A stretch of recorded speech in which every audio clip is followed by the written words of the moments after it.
بسم اللہ الرحمن الرحیم۔ پیدا ہوتے ہی آپ صلی اللہ علیہ وسلم نے حضرت صوبیہ نام کی عورت سے دودھ پیا۔ وہ آپ کے چچا ابو لہب کی باندی تھی۔ اس کے بعد 2 سال آپ صلی اللہ علیہ وسلم نے حضرت دائی حلیمہ کا دودھ پیا۔ ہمارے نبی صلی اللہ علیہ وسلم داہنی طرف سے دودھ پیتے تھے، بائیں طرف سے دودھ شریک بھائی کا حصہ تھا۔ اللہ تعالیٰ نے ہمارے نبی کا مزاج بچپن ہی سے انصاف والا بنایا تھا۔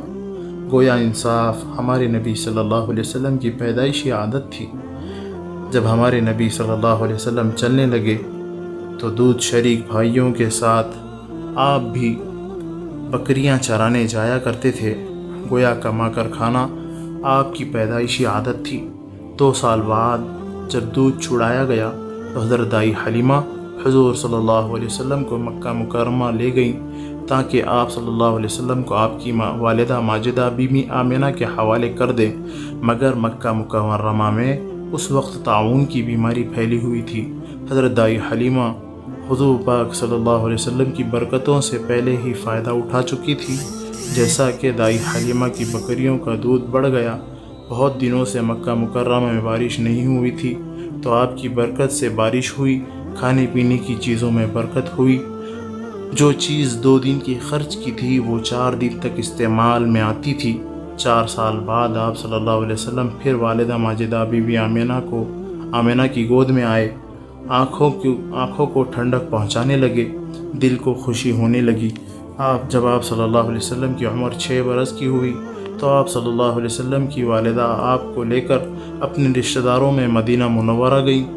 1 مہینہ وہاں قیام کیا۔ ہمارے نبی صلی اللہ علیہ وسلم نے وہاں رہ کر ایک تالاب میں تیرنا سیکھا۔ جب مکہ مکرمہ واپس ہونے لگے لیکن ابھی راستے میں ہی تھے کہ آپ کی والدہ بیمار پڑ گئی۔ پھر یہ بیماری بڑھتی گئی، یہاں تک کہ مکہ اور مدینہ کے درمیان مقام ابوا میں پہنچ کر اللہ تعالیٰ کو پیاری ہو گئی، یعنی والدہ کا انتقال ہو گیا۔ بوڑھے دادا عبد المطلب اپنے پوتے کو لے کر مکہ پہنچے۔ ان کا دل اپنے اس یتیم پوتے کی محبت و شفقت کے جذبات سے تڑپ رہا تھا، کیونکہ اسے نیا غم جس نے پرانے زخم کو تازہ کر دیا تھا۔ دادا عبد المطلب کے دل میں پوتے کے لیے ایسی محبت تھی کہ ان کی حقیقی اولاد سے کسی کے لیے بھی ایسی محبت نہ تھی۔ بہرحال آپ کی عمر ابھی 8 سال 2 مہینے 10 دن کی ہوئی تھی کہ بوڑھے دادا عبد المطلب کا بھی انتقال ہو گیا۔ ان کا انتقال مکہ میں ہوا۔ جب حضرت دادا عبد المطلب کا جنازہ اٹھا تو حضرت محمد صلی اللہ علیہ وسلم بھی ساتھ تھے۔ اداسی آپ پر چھائی ہوئی تھی اور آنکھوں سے آنسو بہہ رہے تھے۔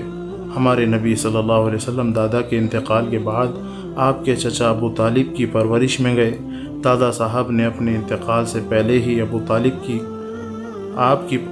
طالب کو آپ کی پرورش کی وصیت کی تھی۔ چچا ابو طالب نے اپنے بھتیجے حضرت محمد صلی اللہ علیہ وسلم کی پرورش پوری طرح کی اور نہ صرف حق ادا کیا بلکہ اپنی اولاد سے بھی زیادہ ان کا خیال رکھا۔ جب ہمارے نبی صلی اللہ علیہ وسلم کی عمر مبارک 8-9 برس تھی، 8-9 برس کی عمر ہی کیا ہوتی ہے، مگر نیکی اور بھلائی گویا گٹھی میں پڑی تھی۔ نہ دنگا تھا، نہ شرارت تھی، نہ رونا، نہ چیخ پکار کرتے تھے، بلکہ آپ صلی اللہ علیہ وسلم ہمیشہ خاموش رہتے تھے۔ کھانا کھانے کے وقت بچے ضد کرتے ہیں، مگر آپ صلی اللہ علیہ وسلم چپ چاپ ادب سے اپنے چچا کے ساتھ کھانا کھا لیتے تھے۔ بچے تو دنیا کے اور بھی تھے، مگر اس بچے کی شان ہی نرالی تھی۔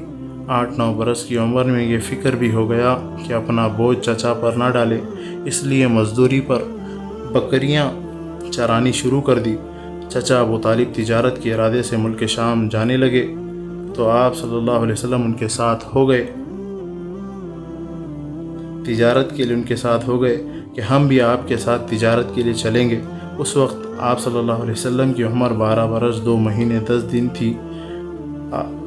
آپ کو ساتھ لے کر تجارت کے لیے ملک شام سفر میں نکلے اور بصرہ پہنچے۔